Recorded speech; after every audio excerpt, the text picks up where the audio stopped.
Krishna milk union పరిధిలో లీటర్కు 26 రూపాయల వరకు పాల సేకరణ ధరను ప్రస్తుత పాలకవర్గం పెంచి పాడి రైతుల అనుమతితో నెలకు ఓసారి చొప్పున బోనస్ ఇస్తోందని పాలక మండలి సభ్యులు స్పష్టం చేశారు. పాడి రైతు తాడికొండ రమేష్ బాబు చేసిన ఆరోపణలు నిరాధారమైనవని ఖండించారు.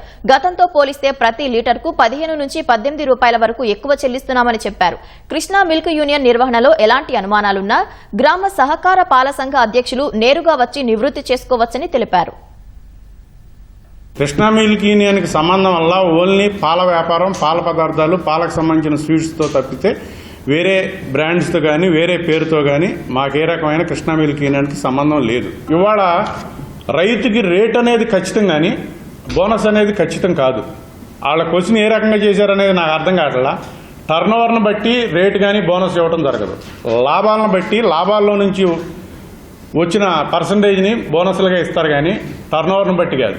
ఇప్పుడు కృష్ణా మిల్క్ యూనియన్ పుట్టుకేంటి ఏంటి అనేది మాకు తెలిసినంతగా అతనికి తెలియదు. అట్లాగే జనరల్ బాడీకి వచ్చి అడగచ్చు కదా.